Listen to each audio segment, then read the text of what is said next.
Right, we are going live now. Hello everyone and welcome to the latest event in the Onward Marquee. I'm Sebastian Payne, Director of Onward, and I think you can probably guess why we're here. It's for an in conversation with Tom Tugendhat, who is the former Security Minister, Conservative leadership contender, and is not wearing a Tugendhat hat, although there's plenty of people in the room who have got them, and his team suggested we call this a Tomversation.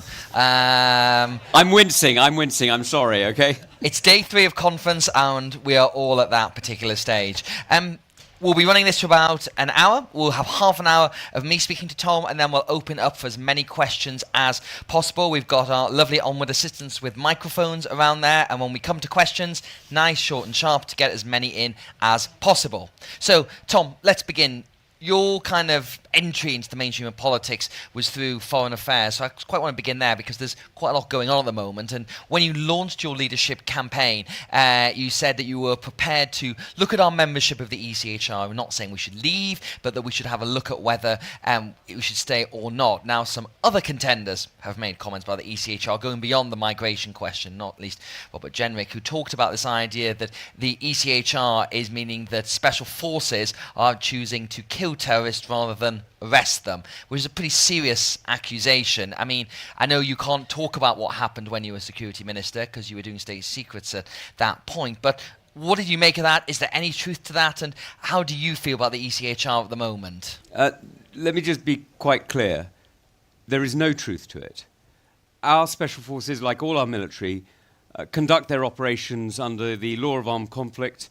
They are governed by UK law, and there were 2 statements made. One was that they couldn't be captured, so they were killed, and the other one was that drone strikes couldn't be used because the ECHR banned them. Neither of those statements are true, and I was speaking to a former director of Special Forces only this morning who was extremely disappointed to hear that, because I'm afraid it demonstrates a fundamental misunderstanding of how military command works, how military operations are conducted, and at a more fundamental level even than that, the ethos, the ethics, the values and standards of the armed forces.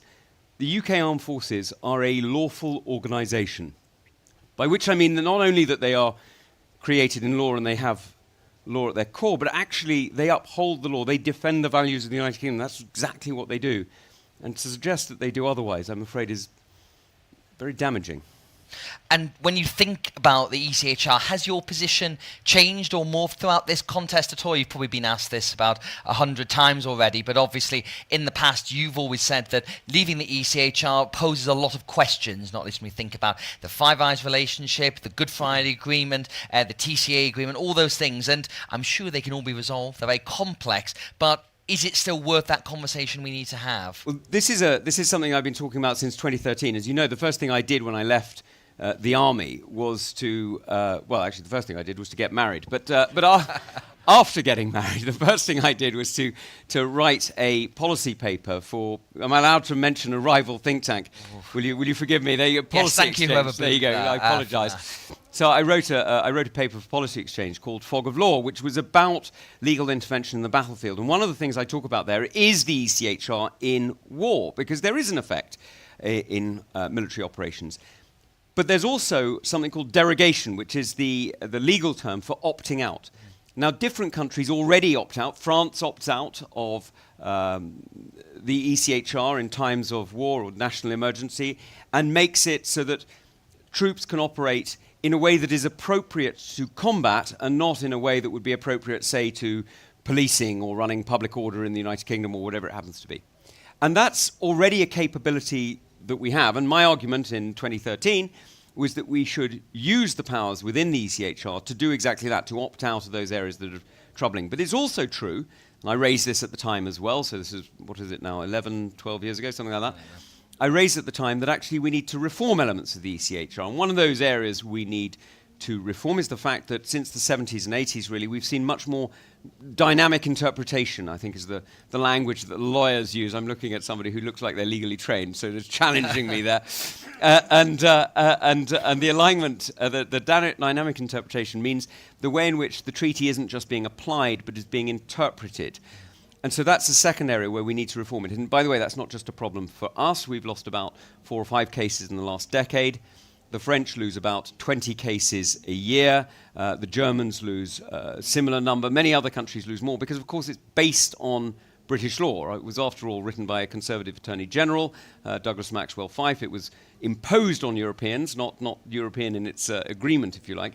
And so that's the area of reform. And if we really can't get the derogations to work and the reform to work, then yes, we need to be prepared to leave. And why we need to be prepared to leave is if there are obstacles to keeping Britain safe, then frankly those obstacles need to be removed. That's the only question that we have. But it's also true that when you look at what Germany's done recently, Germany has recently sent 28 Afghans who were convicted of criminal offences in Germany, rapes, murders, very serious offences. They've sent them back to Afghanistan. Germany's a signatory of the ECHR. Poland is a signatory of the ECHR. Both of them are working within it and are getting people out. There is a question, though. One of the things I think we look back on the last 14 years of Conservative government is that sometimes those governments have strived for easy answers to very complicated problems. And is there a danger that people say we just leave the ECHR and that will solve all our problems, we'll stop the small boats and it will make life a bit easier? You know, is there a way that the Conservatives need to move away from that kind of policy making and say, well, actually, you know, a bit more saying, look, it is complicated, it is going to take time to do this, and try and restore some trust and faith in what people say? Because as per Onward's research that came out this week about why we lost the election, this is a big problem we've got. People don't believe what we've got to say, and the ECHR, some people might just think, well, you're just saying that 'cause it's an easy thing to just get out there. So this is, look, it's a really interesting point because your research showed something pretty stark, which is this is about trust. And it's not about, more positions in different directions. This isn't about trying to sort of outwit the Kama Sutra with policy. This is about making sure that what we're doing is we're offering real solutions that actually work for the British people. Now, the way we do that is by actually being honest. There are some real challenges here. The ECHR does raise some challenges. Actually, UK judicial interpretation of various things raises some other challenges. I'm not saying we're in the perfect place. We're not in the perfect place, and we do need to make some changes. But the truth is, the reason we have high levels of migration in this country is because we're issuing a lot of visas. Mm-hmm. That's not illegal migration. The ECHR has nothing to do with it. We are choosing to issue visas. And the reason we're choosing to issue visas is because Secretaries of State in the last 5 years have said, if you want housing, if you're the housing secretary, if you want housing, you need to issue visas for people to build the houses. If you're the health secretary, if you want people to work in the care homes or the hospitals, you need to issue visas. If you're the trade secretary, if you want to have trade, if you want to have incoming work permits and so on, you need to issue visas. So we've had a target, but it's been constantly undermined by departments. So that's why my argument is a different one. My argument is that if you want to be honest with the British people, and I do, if you want to be straight with people and actually solve a problem rather than just point at it, what you need to do is you need to be honest about the challenges. And the challenges are, and this is to a point that actually we've discussed in the past, you need to invest in Britain. Mm-hmm. You need to connect the communities. You need to make sure you're supporting apprenticeships and uncapping that limit that exists on apprenticeships that doesn't exist on universities. You need to invest in transport connections. You need to invest in homes. You need to actually build back Britain if you're going to ensure that you have that alternative workforce. If you don't get that alternative domestic workforce, then you're left with a choice. And the choice is migration or old people dying lonely and alone.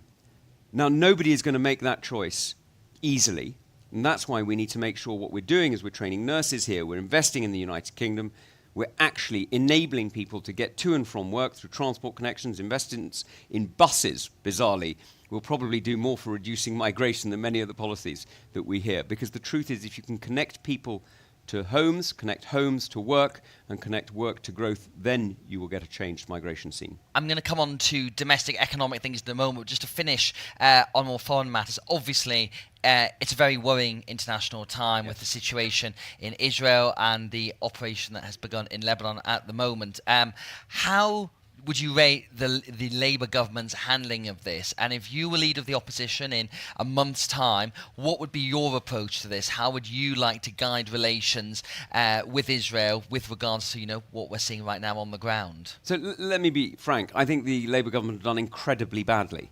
I think they've done two things incredibly badly. The first is they've politicized, it's not even they've politicized, they've dodged the question on who we're supporting. They've tried to ride both horses. They've tried to say that they are not going to sell arms to Israel, but at the same time that they're going to be somehow vaguely condemnatory of terrorism.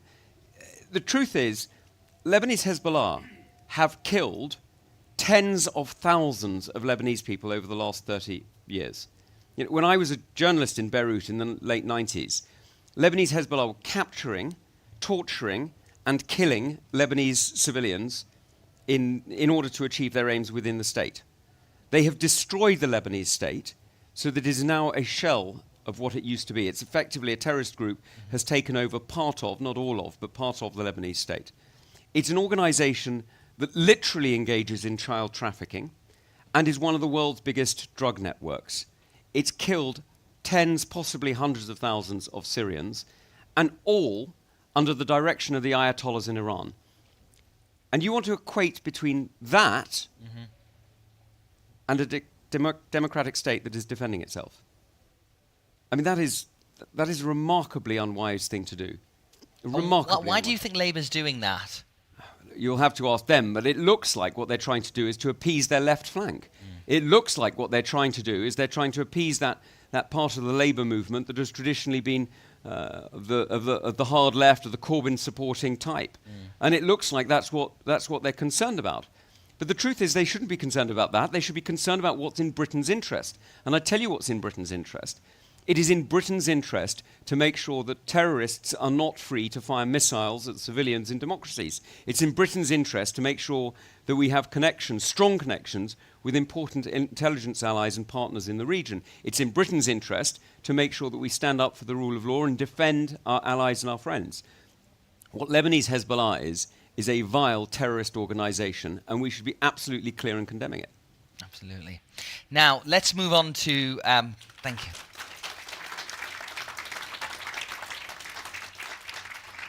Now, let's move on to some domestic things for a moment as well. Going back to, as I mentioned, Onward's Breaking Blue research into why we lost the elections. So we were arguing that the 2024 election was not just a blip, it was a catastrophic once-in-a-century loss. And the Conservative Party lost half of its 2019 vote. It lost it across all the demographic barriers of geography, income, race, class. It was a really, really bad loss.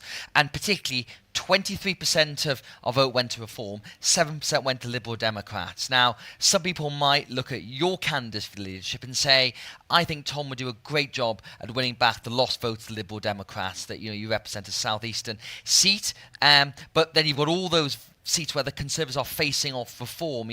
What would be your answer to that? What would be your strategy as leader of the opposition to win Reform and the Lib Dems at the same time? So look, you've got to win votes back from everyone, everywhere. And what your report also touched on was the fact that not only is this a once-in-a-century blip on the 24 election, but actually we lost some of those votes in the southeast in the 2019 election, as you know. So this isn't actually once in a century completely. It's actually an evolution of a generational move that conservatism has done towards an electoral base that turns out to be less secure than some people argued. So rebuilding... He's definitely read the report, by the way. I can tell this. I'm sorry, I do my homework. I like to think that I know what I'm talking about when I make statements.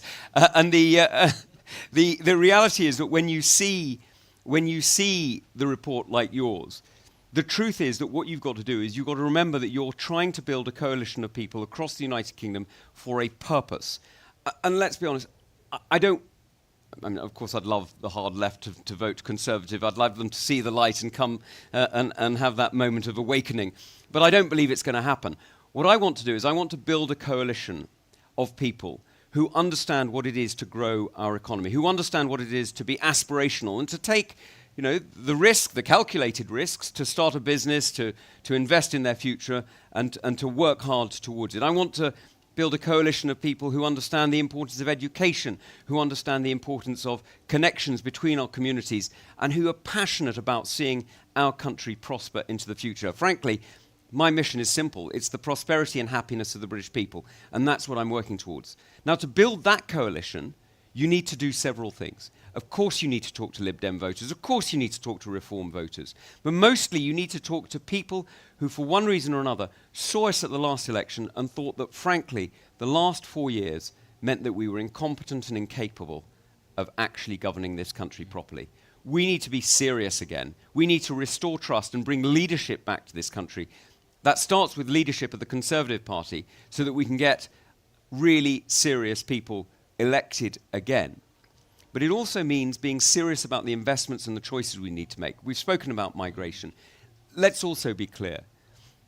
If we do not sort out planning, if we do not enable people to build, if we do not take on the NGOs and the quangos who tell us that we must do unbelievably expensive risk surveys on newts where newts have never lived, we are heading towards nowhere. Because the truth is, unless we invest in this country properly, unless we connect communities, we're always going to have the disparities of wealth. We're always going to have the disparities of geography, and we are never going to get this country together. Now, I'm a unionist. I'm a passionate unionist. And for me, unionism is indivisible from conservatism. But it's not just geographic unionism. It's not just England, Wales, Scotland, and Northern Ireland. It's also generational unionism, bringing people together. Because the truth is, this country wants to work together. Grandparents want to give a chance to their grandchildren. Grandchildren want to support their grandparents in their old age and their vulnerability. And if you get it right, you connect the energy of the young with the experience of the old, and that's when you really get growth. Now, you've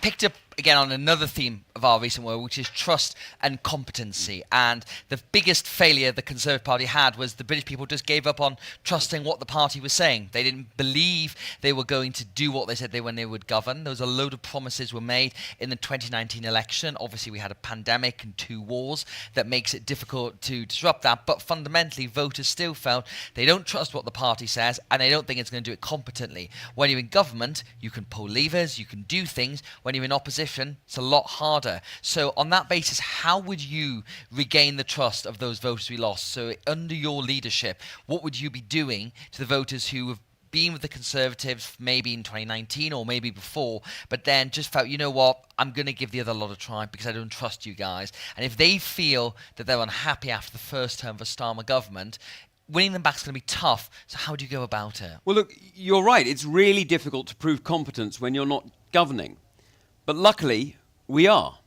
Look at what we're doing in Tees Valley. Look at what Ben Houtram is doing there. He is demonstrating Conservative policies that actually deliver. He's demonstrating that partnership between the state and the private sector, where the state is clearing the ground, literally in his case, because it's the red car steelworks, but also metaphorically of regulations, of planning laws and things like that, so that he's enabling the private sector investment to come on top of it.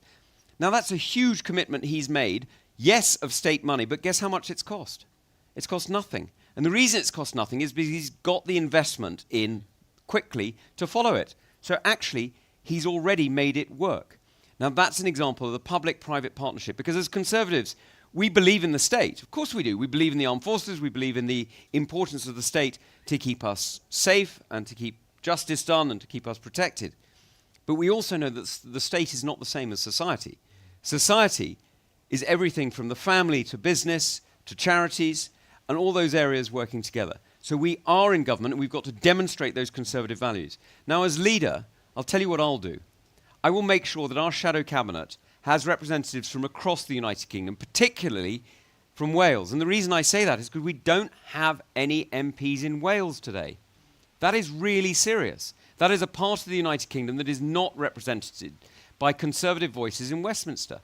We need to make sure they are heard. And I'll make sure that we have MSPs and we have members of our council network of different places heard at the heart of our cabinet. Because our cabinet will be political and it will be unionist and it will be national. And that's how we'll make it work. So you're saying your shadow cabinet would not just be a traditional MPs in the House of Commons, which has been for most probably the past 150 years or so. It would have a much broader mix from the whole Conservative family. Yeah, look, let's be honest. You've said it. This was an extraordinarily bad defeat. And we've just taken an absolute pounding. And if you're not willing to rethink when you're down to 121, what are you going to wait for? 0? I mean, we need to rethink now. And we need to turn the Conservative Party from being a Westminster club back into a national Conservative movement. because that's what we need to do to win back. We need to be winning back votes everywhere from everyone and building on our council and our MS and MSP networks to make sure we're heard across the country. How would you sort of describe your vein of conservatism? Because we had James Cleverly on the stage yesterday, and he took great affront when I said to him that he had developed the vibes of being a bit on the centre left of the Conservative Party, and pointed out to me that he backed Brexit and Boris Johnson and Liz Truss, which are not traditionally sort of leftish things, but you're often described as the kind of one nation forebearer, and one nation means sort of everything to every kind of conservative. All of you would probably call yourself one nation in some respect. So it's always quite hard to put a finger on this, but what is Tom Tugendhat's conservatism? Well, look, I see myself as just a conservative. I mean, I find it very difficult to use these labels, because the truth is I'm one nation conservative in the sense that I want to bring the country together. My politics are those of unity and bringing people together, not of division. I don't want to make people feel like they're outsiders to the Conservative family. I want to bring people in. I want to make converts, not enemies. And so what I try to do is try to see what it is that actually delivers. Because if you look at the examples of Conservative success, everyone from Ben Houchen and Andy Street to Michael Heseltine and, in fact, Margaret Thatcher, you're constantly looking at pragmatic Conservative solutions that actually fix the answers of the day. That's what I'm trying to offer. And for me, as a Conservative, that starts with the family and it builds to the nation. And it's about making sure we respect that value of having more control over your own self, over your own agency. That's why I believe in lower taxes and lower regulations, because that's the building blocks of freedom. You free people by giving them control over their assets and their time.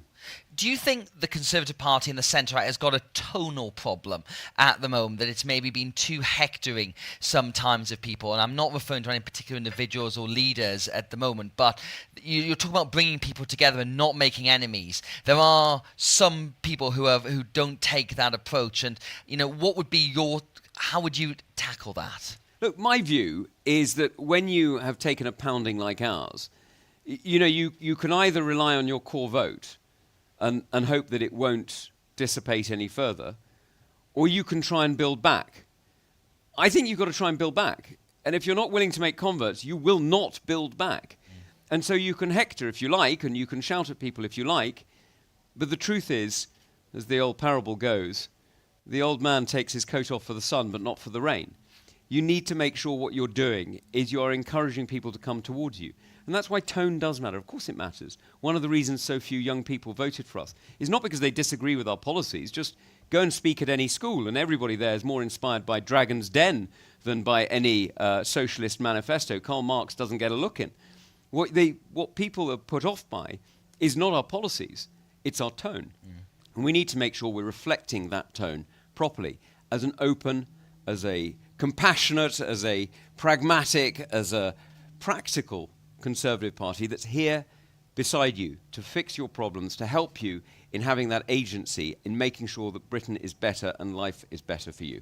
Now, in Onward's kind of view of conservatism, there's sort of three tenets which are in a way nation, the nation state, your community, but also family. And over the last year, we've started our New Deal for Parents project, looking at the fact that, there are people want to have bigger families. Our research says 49%. I'm fine, thanks. Too.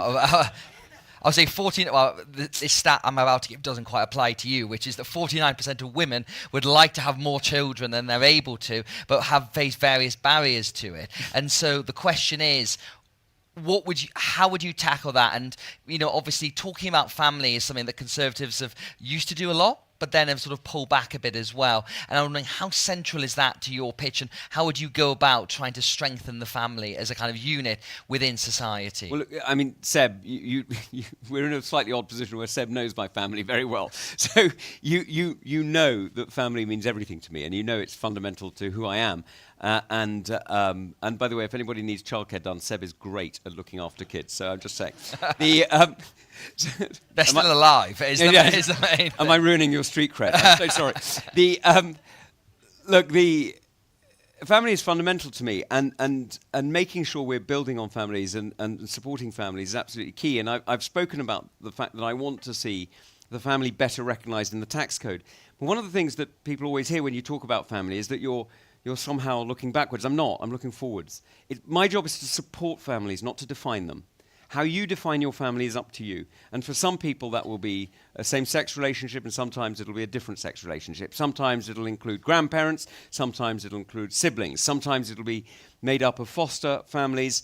And all of these families are the kinds of families that we need to champion. Because what we need to see in our community is that ability for individuals to grow in support and in love, and to be able to have that start in life that gives security through their later years. And that's really difficult for the state to achieve. In fact, I don't think the state has ever achieved that. The only societal group, as it were, that has ever achieved that is the family. Yeah. And so we need to support families and be absolutely unabashedly proud that we are the party of the family. Again, I said, we don't define the family, we support the family. And part of that has to be owning our own home as well. And again, at Onward, we strongly believe that we do need to tackle the great housing crisis we face. We've got about a 1 million backlog of houses, and we could build a new house every 2 minutes, and it would still take a decade to clear the backlog, by which point there would then be a new backlog of housing that needs to be done. Conservatives generally have been a bit sort of shy about this, because on the one hand, yes, they want people to get on the housing ladder, yes, to have that stake in society and have their own home, but that requires looking at our planning, looking at where we build houses. And under the Johnson government, the fact was that planning reform was tried to put through, and it didn't get through, because a lot of MPs didn't want to go for it, and that fight didn't happen. We think that that is going to have to change. The Conservatives are going to have to adapt some of its policies. And again, what would be your strategy on house building? And would you be willing to have some uncomfortable conversations with people who necessarily don't want to see something on the green and pleasant land just outside their window? So first of all, your comments are absolutely right. What we need to do is we need to build homes so that people can start their lives. For some of them, it delays having kids. For others, it delays having what they feel is a proper stake in our society, and it leads them down the terrible path of socialism. So that must also be stopped. What we've got to do is we've got to help people to have a proper stake in their own future by having a stake in our community, and a stable stake. Now that's where you're right. We need to talk about house building. We really do need to talk about house building. We need to talk about population density as well. One of the most beautiful parts of my constituency is actually a new development. Sorry, forgive me. It used to be my constituency, but the boundary reviews have taken it out. It's a place called Kings Hill, and it's got a fantastic community. It's a beautiful community, and really beautifully built houses. They're very, very dense compared to many other modern developments. They're really piled into each other. They're squeezed together in a Georgian fashion, but they're beautifully done. And so they're hugely popular, and it means that you have public services available, and some of those public services are schools and clinics, and others are restaurants and things like that. And it means that you have those things available because you have the density of population that makes them available. And guess what? The price of those homes is going up because it's popular. So building needs to be done properly and appropriately, building beautiful as well as building well. And Nick Boys-Smith work on Create Streets, as you know, is very, very good on this, because we can build better. And look at where the failures are. Labour have absolutely failed on this, grossly failed, really, really bad mismanagement.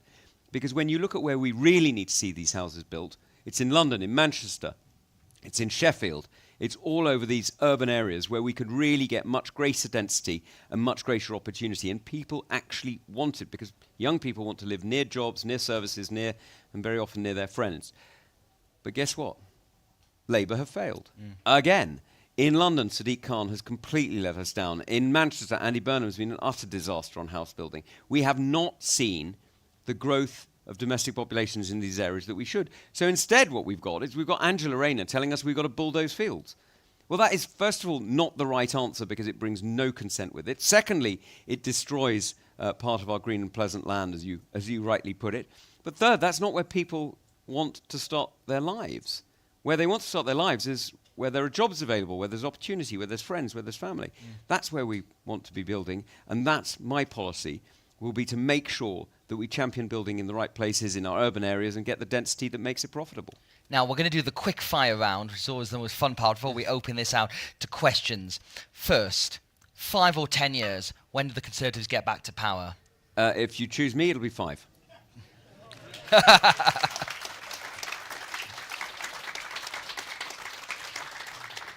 What is the most uncomfortable truth the Conservative Party needs to hear, and will you tell it? Planning has been the single biggest obstacle to growth in the last 80 years and has cost this country more than any other single policy. And I've just told it. There we are. Who is your most and least favourite member of the Labour government? So Dan Jarvis is a very, very old and close friend. He's just taken over from me as security minister, actually. And he and I served together in Afghanistan in 2006 when I was sent to go and check up on him, make sure he wasn't, make sure he was doing everything appropriately. And we've been very, very, very close friends since then. So he is my favourite member of the of the government. My apologies. And your least favourite? I think it's Ed Miliband, because basically he's trying to destroy this country, and his absolute zero agenda is not only going to destroy parts of Norfolk and Suffolk by building pylons all over it, not only is he going to close down important industries in Aberdeen and Teesside, but he's actually going to destroy the opportunity for growth and employment in this country and send jobs to China. So he's going to make us economically weaker. Energy security is going to be undermined. Agricultural security is going to be undermined. And our national security is going to be undermined. He is genuinely the worst Secretary of State this country has seen since Lord North. I mean, and obviously he lost America, so that's a pretty big call there. What is the thing that the Conservatives should be most proud of from 14 years in government? Education. Just look at the transformation in education. And my kids have the opportunity to learn in an amazing school, and shout out to Miss Henry, who's a fantastic headmistress and head teacher, and she's absolutely outstanding. What she's been able to do with the academy is she's been able to channel education in an appropriate way to our community. That is a remarkable achievement, and it's giving my kids the greatest start in life. Now, I'm really, really proud that that is a Conservative reform, and compare it to Labour-run Wales. Labour are an absolute shower. Look at what they've done. They have absolutely levelled down, not up, and what they're talking about here is not supporting free schools and academies, but destroying them. What they're trying to do is they're trying to bring in the policies that have failed in Wales and impose them on England. That's not an answer. That's a disaster. And we need to be standing up against Labour on this. We also need to be exposing the the SNP for their appalling governance of Scotland. They have taken one of the best education systems in the world and reduced it to an absolute shell of its former self. That's so bad that they've pulled themselves out of the international rankings. Appalling government. And finally, before we open out to the floor, who is your Conservative intellectual hero? Oh, I have many. I asked for one, though. I know you did. I've always liked the bucolic nature of Scruton. I've always liked the drive of Hayek, who, by the way, was at university with my granddad. So there you go. But I suppose for me it'll be Keith Joseph, because he took a party that had got into complacency and gave it the intellectual energy that allowed Margaret Thatcher to deliver. There we are. Right, let's open this out to questions now. I want to get as many in as possible. We've got some roving mics. Where shall we begin? Lawrence, we'll begin with the lady at the back and then the gentleman a bit further along. Just briefly say who you are as well, please. Hi, Tom. I'm Louise Brown, and I'm a teacher. And I also stood in Oxford East in the last election for the first time. But I had a phone call from my daughter who couldn't get into her flat this week because there'd been a stabbing right outside, and she lives in Clapham, and it was cordoned off. So from a personal point of view, I obviously want my daughter to feel safe. But what I'd really like to know is how, in opposition, you're going to tackle disaffection of young men, and it tends to be young men, who feel that they don't have a stake in society, which seems to be what research is showing. Our prisons are full of men, young men, who reoffend. Thank you. And then the gentleman here, please. Rob Garnham at Cheltenham. Tom, we met in Gloucestershire We did. at the hustings, and afterwards a member of my family said, well, what did you think of Tom? Did you like him? I said, yeah, I'll go to the pub with him, have a pint with him. They also asked me, that's great, they said, but does he demonstrate and has he got the experience and that real steely determination, not only to get the job as leader, but to see it through? And so I said, I'll ask that question if I get the chance. Thank you. Here we are. So do you have steely determination, and how do you prove it, and how do you deal with disaffected young men? Well, Rob, let me start with yours. I'll come to yours in a second, Diane. But let me start with yours. First of all, it's nice to see you again, and it was great to meet in Cheltenham. That was one of the first hustings, and it's really good that Feels you're just here. like yesterday, I'm sure. It doesn't actually. It feels like a lot longer ago than that. Look at my record. I promised to serve Her Majesty in 2000, and when I was asked, well, when I wasn't asked actually, when I was mobilised for war in 2003, I went off to serve. And I promised to protect our country and to serve, and I did. And that took me to combat in Iraq and later Afghanistan, where I served for 4 years. And I tell you, you don't do 4 years in Afghanistan unless you've got steel. And I was lucky enough to serve with people from across the United Kingdom who demonstrated the integrity and courage that should make us all deeply, deeply proud of who we are. And I'm very, very honoured that I was able to know many of them. Since then, what have I done? Well, I've chaired the Foreign Affairs Committee at a time when, let's be honest, our government was not quite in the right place with certain countries around the world. And I led on the opposition to the Chinese Communist Party and its violent influence on other parts of the world and its infiltration of our own. I'm very proud that we also stood up against Russian dirty money in the United Kingdom and called it out. And I can tell you there were plenty of people like you and me, Rob, who were profiting from that money, who were extremely angry about it and threatened me in various different ways. I thought that was deeply wrong, in some cases traitorous. But I stuck with it. And we have changed the policy in this country on Russian dirty money. We've changed the policy in this country on China. I made that fight, and I've been sanctioned by them and also by the Iranians for it. So yeah, got steel. And what's more, I'm working on North Korea now. Now, Diane, look, to your question on young men, you're absolutely right. And one of the problems we've got is that many young men don't feel they have a place. And that leads people down different blind alleys. Some of those blind alleys are the sort of YouTube influencers that I'm afraid have become quite pernicious and suggest that they're giving young men a place when actually all they're doing is putting poison in their minds and separating them further from society. What we've got to look at as a community, as a country, is how do we support people into to have a place. And the first in that, and we've spoken about it a bit, is the family. You know, supporting the family, supporting the place of women and men in family groupings. They can be very wide family groupings, but supporting the place of women and men and understanding the roles and responsibilities we have shared and together is absolutely key. But it's also important to make sure young people have an opportunity to have a job. Because actually one of the things that really changes the way people think is to have that place, that stake in our society, where they have to work with others, where they have to have a place where they actually have to engage with the challenges of ordinary life, if you like. And that's incredibly important. And that's why building the transport networks, a lot of young people don't drive, building the transport networks and making sure that people can get to work and get opportunities is so fundamental. One of the things that worries me most, actually, is the statistic that points to the fact that there are more young people today with mental health issues keeping them off work than there were physical sickness issues for the over 50s about a decade ago. That is deeply concerning, and we need to turn that around. Right, let's get some more. Let's go over this side of the room. Will we do you've got a hat on, so I can't work out if you're biased or not. No, entirely unbiased. If you're wearing a Tugendhat, it's a demonstration of impartiality. If this question is, why is Tom so great? It's a very good question. He'll take the mic off you, and then we'll do this gentleman over here on this far end as well. So my name's Shawnee Conrad. I'm from North Shropshire and standing for Shropshire Council next year in 2025. Yesterday, in your interview with Chris Hope, you pledged to scrap VAT on private schools.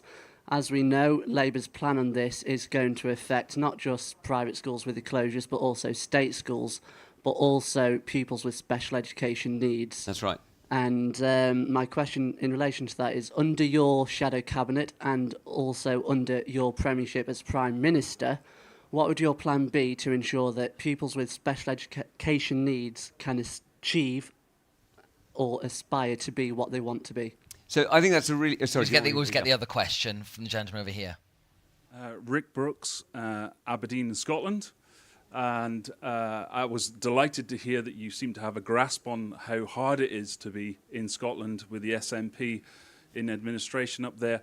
What would you do to bring a greater, not just geographical, but unity across the party between Scotland and the rest of the United Kingdom? Okay. Thank you. Shawnee, look, to your question, it's one of the things that always concerns me when I hear people talk about aspiration is they think it's a shorthand for money or for wealth or for assets or something. It's not.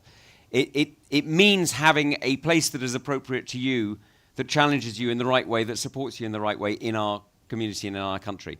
And for some people, that aspiration is to have a job and a home of your own. For some people, that aspiration is simply to have independent living. For different people, that aspiration is different. And supporting those with special educational needs, there isn't a single answer. There just isn't one answer.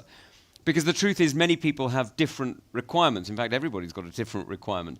And so what we need to do is we need to support communities to make the right decisions. And actually, I've got to be honest with you, there are many parts of our community that are already making really, really important strides in this direction. Let me just pay a quick tribute to two of them. And there are others in this bracket too. Let me first of all pay a huge tribute to Sainsbury's and to Tesco's. Both of them have a really good outreach program that supports people with special educational needs to find the dignity of work that they deserve just like anybody else. That is a hugely important gift to society that those two businesses are making. And I must say I'm really grateful for what they do, and I know other supermarkets do it. My second is, and I know you're a big fan of their work, but mainly for a different reason, Greggs. They don't only produce the pork Wellington that is the sausage roll. I'm sorry, is that what it's called? That is your staple diet, but they also have a fantastically interesting employment model where they support people to promote and to see opportunity where they didn't previously, and they do that by sharing risk. And it's really interesting way of seeing that social capitalism can really support people and help people to aspire to greater within whatever constraints that they have. And I think that those are two areas. Now, Rick, to your point, you don't need me to tell you anything about the SNP. They're an absolute disaster. They've been a disaster in education, a disaster in healthcare, and frankly, they've been asking for so many exemptions to this, that, and the other part of UK law, and some of them we've granted, including, as you know, on their drug rehabilitation and treatment, and drug deaths keep going up. The SNP have let Scotland down, and Scotland is an integral part of the United Kingdom, and that means they're letting Britain down, they're letting us all down. We need to call the SNP out for who they are. They are an utter failure, they're a disgrace, and they must go. Worse than that, they're corrupt. Now, what next? You were asking about how do we bring things together. Russell is fantastic, and he's already a very good friend of mine. Working very closely with Russell Finlay, the new leader of the Scottish Tories, will be a great pleasure. Great. I'm going to take a couple down the front here. So let's go 1, 2, 3. Exactly. Hi, I'm Harry. Just Hi, a Harry. question on something you touched on throughout your sort of talking about service, and obviously you've shown service in uniform in Iraq, Afghanistan, but back home, sort of service shows itself in many ways, and I think young people can really benefit from volunteering in their local communities. Now, I've volunteered for a school trust and a school governor and scouts and things like that, and it's given me so much on my CV to go forward and get the job I've got now. How do we encourage young people to sort of give back to the local community and create a more sense of sort of community pride in their local areas, and there's so much out there for them to do. How do we shout about that and really sort of push that agenda forward, which I think aligns with a lot of the sort of conservative principles that you've been talking about? Thank you. Tanya. Tanya Gold, Politico. We're talking a lot about why we lost in 24, but why did we win in 2019 is my question. Why would people who didn't vote for Thatcher go and vote for Boris Johnson, and what can we learn from that? Good question. And last one here. Hello, Tom. My name is Jamila. We met at Richmond Park, North Kingston. My question is, I would like to get rid of the Labour Party in 5 years, but grassroots, how are you going to empower the grassroots and the next local elections coming up in 25 and 26? And also, social mobility is the biggest asset the Conservative Party offered. And going back to Margaret Thatcher, she offered, I don't care who you are, where you are, Morris, Morano, Capri, whatever it was, but she gave them hope. A grammar school is one of the most important things. Why is it the Conservatives are so afraid of grammar schools? Okay.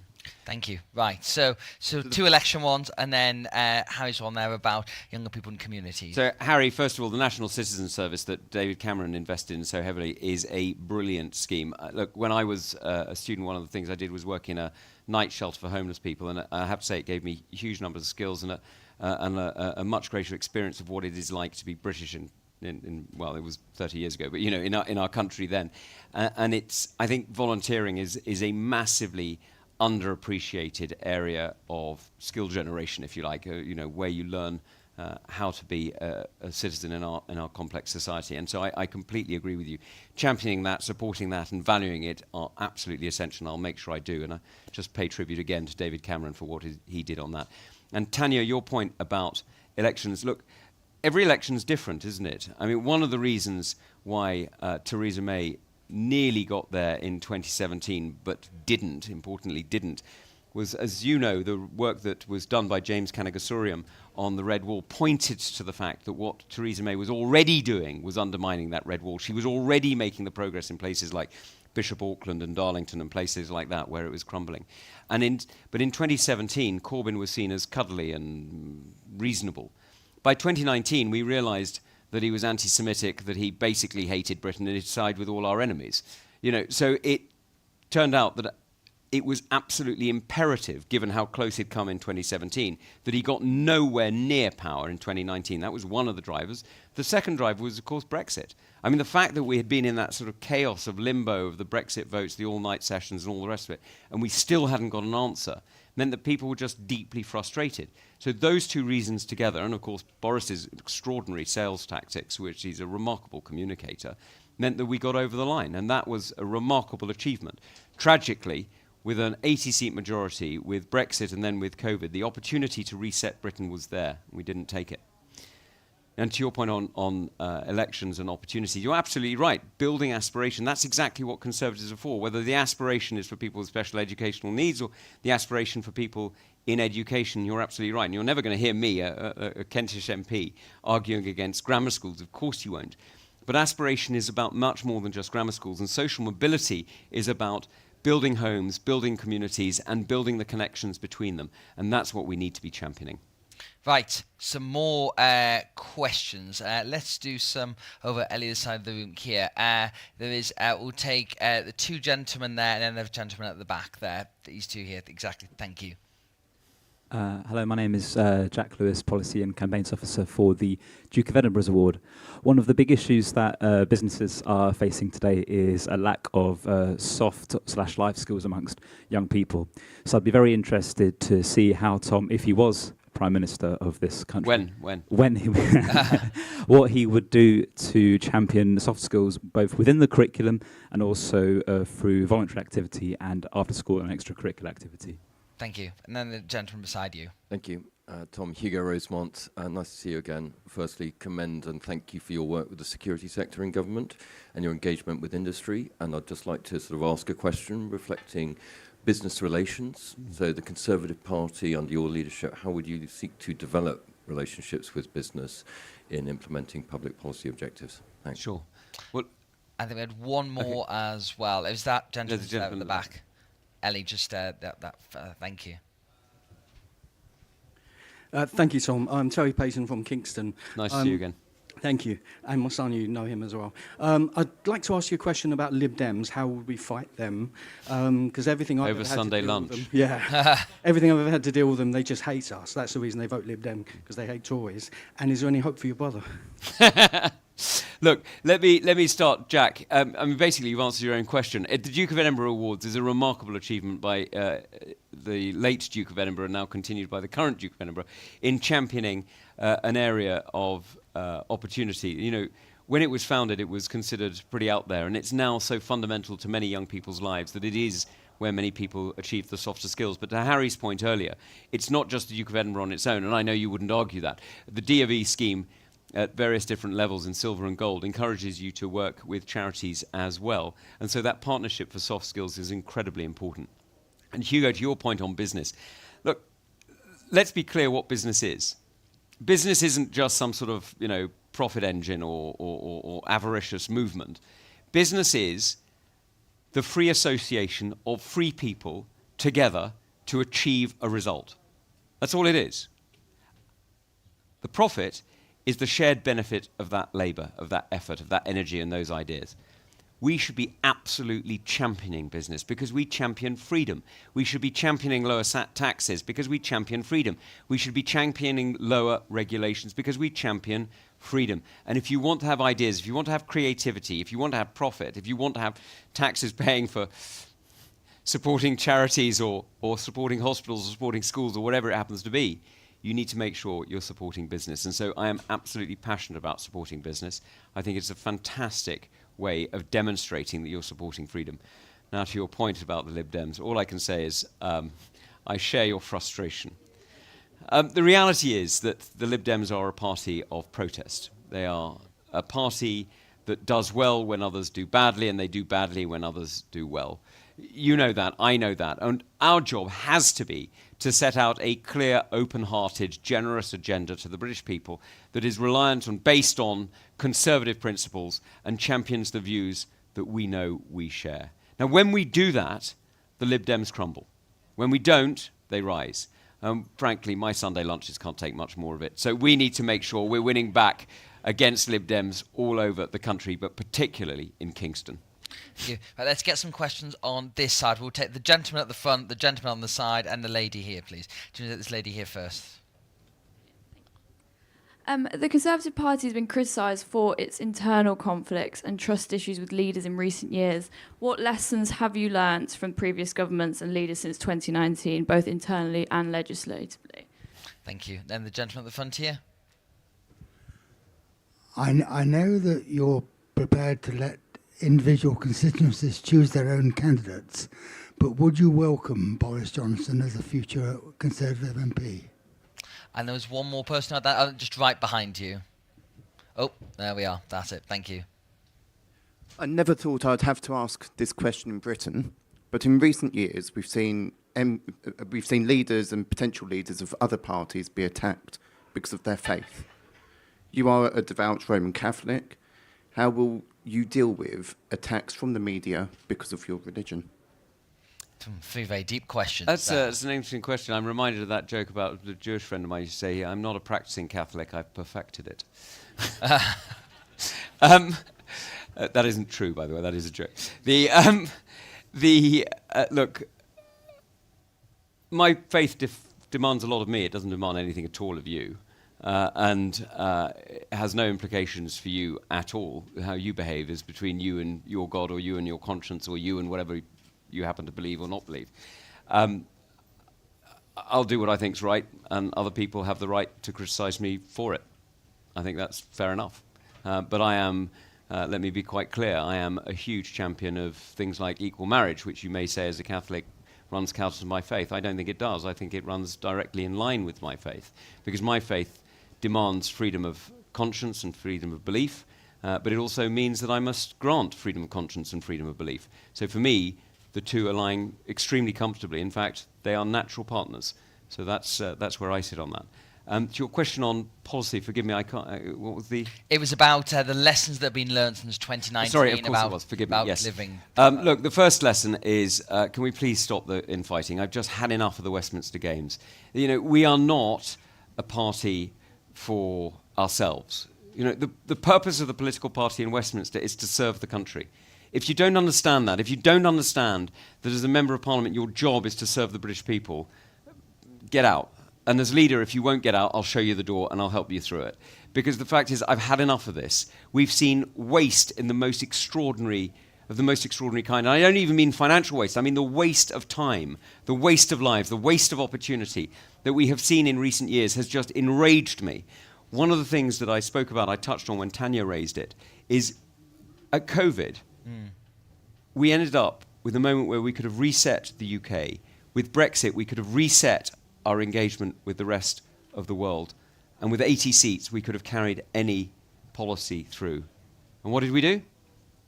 We went back to where we were before.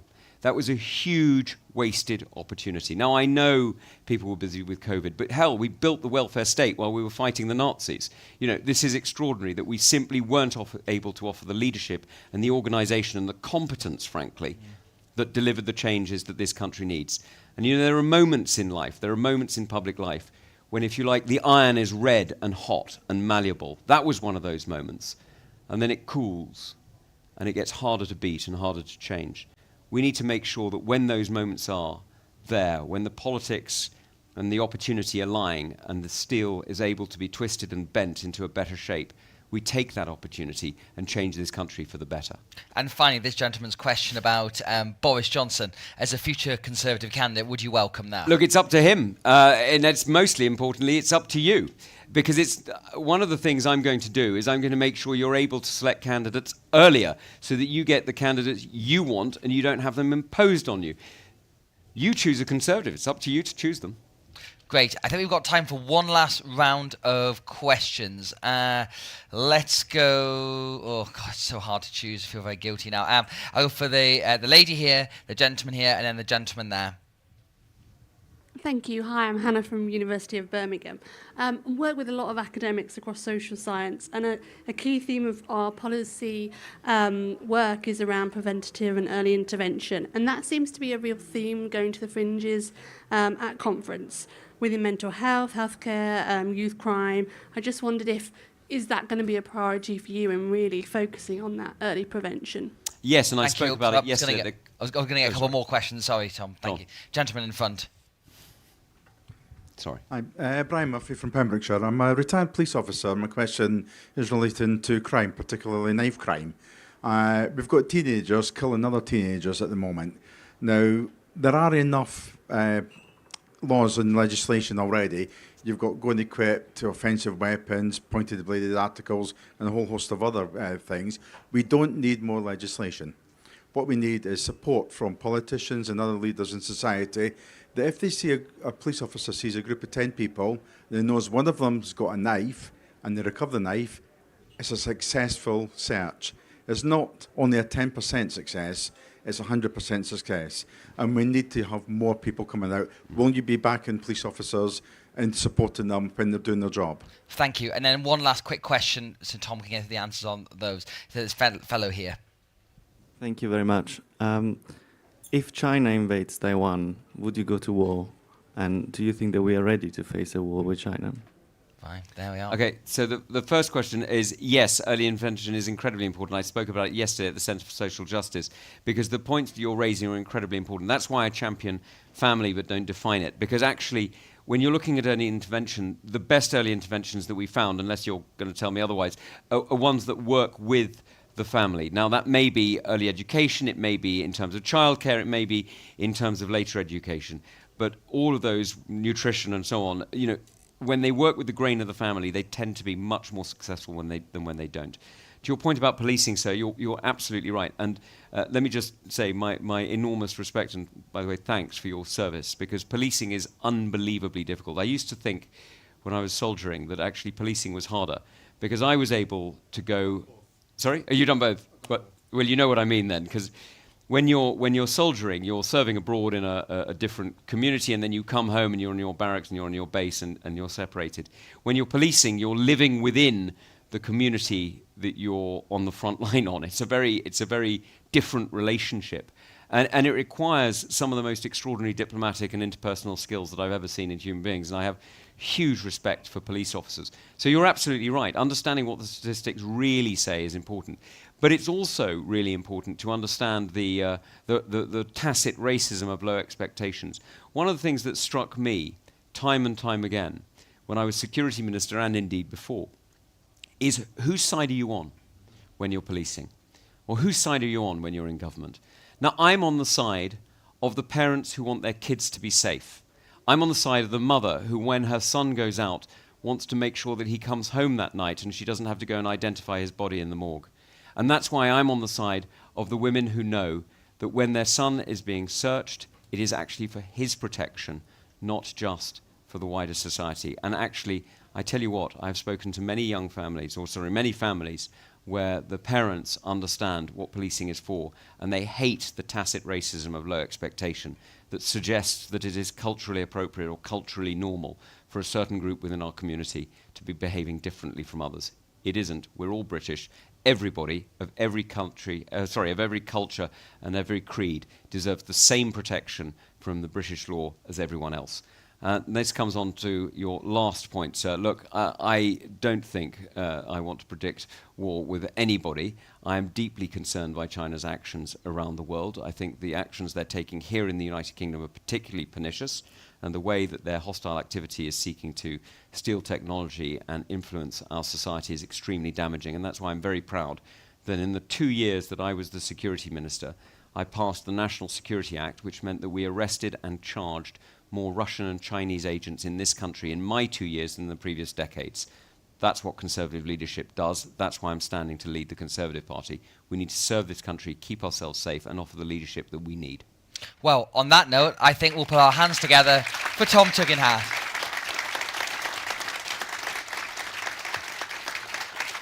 And I just want to say a big thank for Tom for giving us your time today, for all the support you've given Onward over the years, and thank you all for your brilliant questions, for standing and not quite getting wet or drowned out there, for giving us your time today. And enjoy the rest of the conference. Thank you very much, Tom. Thanks, Seb. Thank you.